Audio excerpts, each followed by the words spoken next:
Hello friend, welcome to our channel. आपका हमारे इस चैनल पे स्वागत है। बात करेंगे हम इसमें बायोग्राफी लेकर के आए हैं अशोक गहलोत की।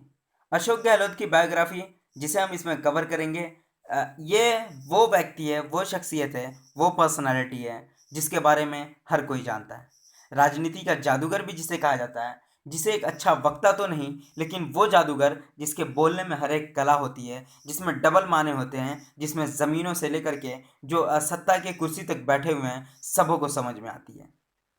ये किसानों के जाने माने चहीते नेता, तो ये कांग्रेस के क्या तो अपने कांग्रेस के नज़दीकी में रहने वाला ये वो व्यक्ति है जिसे कांग्रेस अपने साथ बिठाना चाहती है, तो राजस्थान सरकार भी इसे संभालने के लिए अपनी कुर्सी खुद ब खुद छोड़ देती है। ये वो व्यक्ति जो अपनी पहली इलेक्शन बाइक बेचकर लड़ता है, तो दूसरा इलेक्शन अपने दोस्त के सैलून को कार्यकारी अपना रूम बना करके वहाँ से ये लड़ाई लड़ता है।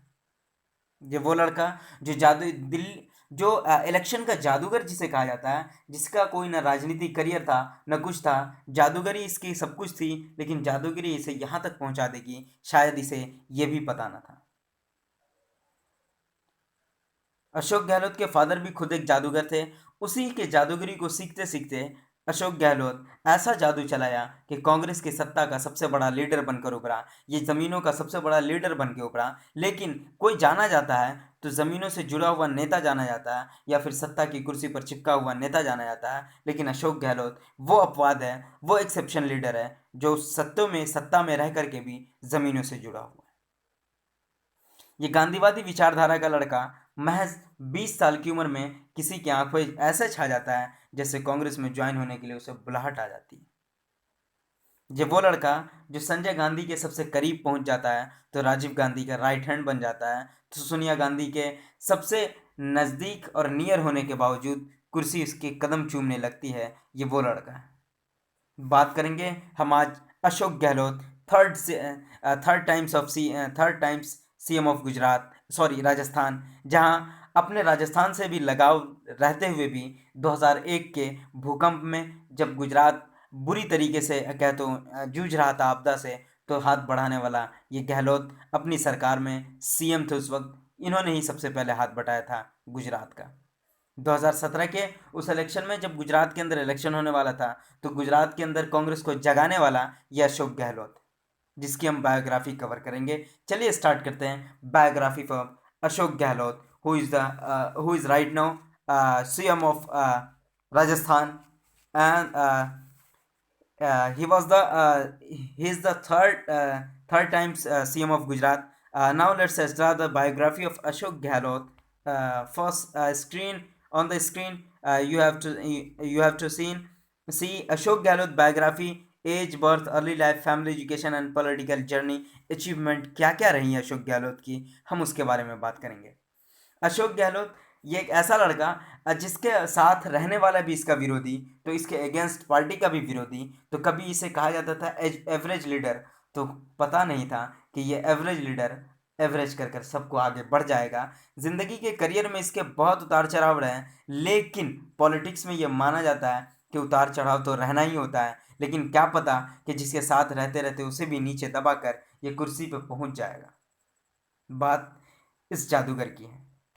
चलिए स्टार्ट करते हैं। फर्स्ट हम देखेंगे कि ये बहुत बेहतरीन लीडर रहे हैं अपने टाइम के, जहां अशोक गहलोत को हम अच्छी तरीके से जानेंगे। अशोक गहलोत नाम इस पर्सनालिटी का नाम अशोक गहलोत है, जिसकी पैदाइश, जिसका जन्म 3 मई 1951 में जोधपुर राजस्थान में हुआ। फादर, पिता इनके बाबू लक्ष्मण सिंह गहलोत जो खुद एक जादूगर थे। स्पॉसेस नेम जो है वो सुनीता गहलोत, मतलब पत्नी इनकी सुनीता गहलोत, जिससे इनकी शादी हो जाती है। और चिल्ड्रन इनके एक बेटा वैभव गहलोत और बेटी सोनिया गहलोत है। इनका जो क्वालिफिकेशन एजुकेशन है वो बीएससी किए थे, एमए इकोनॉमिक्स किया और एलएलबी भी किया था। ये स्टूडेंट पॉलिटिक्स में भी रहे, स्टूडेंट प्रेसिडेंट भी रहे, पॉलिटिकल और सोशल वर्कर रह चुके हैं ये। अशोक गहलोत ये गांधीयन फॉलोअर्स हैं, गांधी को फॉलो करते हैं, गांधीवादी विचारधारा के हैं। अशोक गहलोत का जन्म 3 मई 1951 को जोधपुर महामंदिर में हुआ था और ये लक्ष्मण सिंह गहलोत के बेटे हैं। इनकी पत्नी का नाम ये 27 साल की उम्र में सुनीता गहलोत से विवाह कर लेते हैं और उनसे एक बेटा वैभव गहलोत और बेटी सोनिया गहलोत होती हैं। ये वो सिंपल आदमी है जो खाकी खाकी खादी खादी कपड़े पहन करके 24/7 वर्क करता है। इसे रेल यात्रा से बहुत कह तो लगाव है, बहुत पसंद है रेल यात्रा करना, एकदम सिंपल ज़िंदगी जीना और एक कह तो किसानों के राइट हैंड बना रहना, किसानों की बात करना। बात करते हैं, ये लड़का जब उभर कर आया था तो इंदिरा गांधी के नज़र में ये तब आया जब 1971 में वार ऑफ बांग्लादेश हो रहा था। तो उस वक्त जब कह तो कैंप के अंदर, रिफ्यूजी कैंप के अंदर शरणार्थियों को ये सेवा कर रहा था, उस वक्त लगा कि इतना कह तो एनर्जेटिक बंदा कौन है, कौन इतना लगाव से देख रहा है। तो उसी वक्त इंदिरा गांधी को 1971 में भागे और यहाँ इंदिरा गांधी ने इन्हें ऑफर किया कि तुम कांग्रेस ज्वाइन कर लो। फिर क्या होता है, कांग्रेस ज्वाइन कर लेते हैं और इन कांग्रेस ज्वाइन करने के बाद ये इलेक्शन फाइट करते हैं और पहला जब इलेक्शन 1977 में लड़ते हैं तो 1977 में इलेक्शन लड़ने के बाद इनको कह तो 1977 में ये हार जाते हैं और ये इलेक्शन ऐसे लड़ते हैं न इनके पास पैसा होता है न कुछ भी होता है, तो अपनी एक बाइक होती है जिसे बेच करके ये पहला इलेक्शन लड़ते हैं और हार जाते हैं। ये वो लड़का जो दूसरा इलेक्शन लड़ा 1982 में और अपने दोस्त का जो एक क्या तो कार्यकारी ऑफिस बनाया, कार्यालय बनाया, कार्यकारी कार्यालय, उसे बना करके उस कार्यालय से सैलून को ही बनाया था अपने दोस्त का और वहां से ये इलेक्शन फाइट किया था। तो दूसरी बार में फाइट जीत करके पहुंचा था। ये वो लड़का है जब 1982 में मंत्रिपरिषद में इसे क्या तो राज्य प्रधानमंत्री की तरफ से, इन्हें राज्य मंत्री की तरफ से शपथ दिलाने के लिए जब दिल्ली के प्रेसिडेंट हॉल में जब ये जा रहे थे ऑटो से, तो इन्हें रोक दिया जाता है। कहा जाता है तुम कहाँ जा रहे हो, तो बोला कि मैं शपथ लेने जा रहा हूँ और शायद पता नहीं था कि ये लड़का उठ करके 3 बार राजस्थान का मुख्यमंत्री बन जाएगा।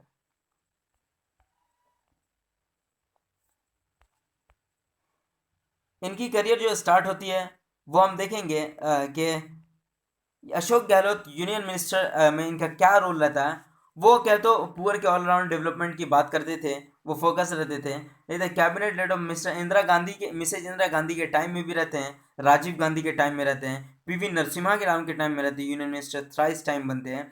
इंदिरा गांधी प्राइम मिनिस्टर जब रहती हैं तो Ashok Gehlot deputy minister of tourism civil aviation cabinet minister में 2 सितंबर 1982 से 84 तक रहते हैं। फिर उसके बाद क्या है तो Ashok deputy minister of sports बनते हैं। फिर उसके बाद हम देखेंगे कि ये क्या है तो सेम मिनिस्ट्री अगेन मिलती है दोबारा। उसके बाद ट्रांसपेरेंट वर्किंग करते हैं। फिर उसके बाद इंदिरा गांधी के टाइम में राजीव गांधी जब आते हैं तो इनके टाइम में ये काम करते हैं और यूनियन मिनिस्ट्री में स्टेट टूरिज्म सिविल एविएशन बनते हैं, टेक्सटाइल मिनिस्टर भी बनते हैं ये, है ना। तो इस तरीके से ये 1982 से लेकर के इनके करियर 1993 तक आप देखेंगे तो वही मिनिस्ट्री में रहते हैं। फिर हम 1989 में भी देखेंगे तो इन्हें public health minister department of engineering Rajasthan दे दिया जाता है, जो मिनिस्ट्री ऑफ राजस्थान की तरफ से होता है। अशोक गहलोत के चीफ मिनिस्टर का काल हम देखें तो Ashok Gehlot was the chief minister of Rajasthan from 1998 से लेकर के 2003 तक बने थे और दूसरा 2008 से लेकर के 2013 तक, और ये टेन्योर थर्ड टाइम है, थ्राइस टाइम। तो ये 17 दिसंबर 2018 से टिल नाउ अब तक चल रहा है। ठीक है। अशोक गहलोत के अचीवमेंट, अशोक गहलोत 1974 में president of Rajasthan NSUI, national student union of India, है ना, कांग्रेस जो है उसका 1974 में ये क्या तो प्रेसिडेंट रहे हैं। उसके बाद क्या तो president of city district Congress committee Jodhpur के 1989 में बने। पब्लिक अकाउंट कमेटी 1980 में मेंबर बने थे। जनरल सेक्रेटरी राजस्थान प्रदेश कांग्रेस अध्यक्ष, प्रदेश कांग्रेस 1982 में बने थे। तो इस तरीके से इनका करियर आप देखेंगे 1984 में। उसके बाद फिर क्या है तो ये आप देख सकते हैं 1997 क्या है तो 97 तक 95 85 94 93 president of Rajasthan Pradesh committee के प्रेसिडेंट रहे हैं। उसके बाद आप आकर के देखेंगे तो 1998 में ये CM बनते हैं, पहले मर्तबा चीफ मिनिस्टर बनते हैं। उसके बाद दूसरा भी चीफ मिनिस्टर 8 से 13 काल का रहता है और तीसरा अभी 17 चल रहा है। लेकिन अशोक गहलोत, अशोक गहलोत का मामला जो है वो गांधी परिवार से इसलिए है कि अशोक गहलोत जादूगर भी दिखाते थे। तो राहुल और प्रियंका गांधी को ये कहते जादूगरी सिखाते थे, तो इसलिए बहुत नज़दीक हो चुके थे कांग्रेस से।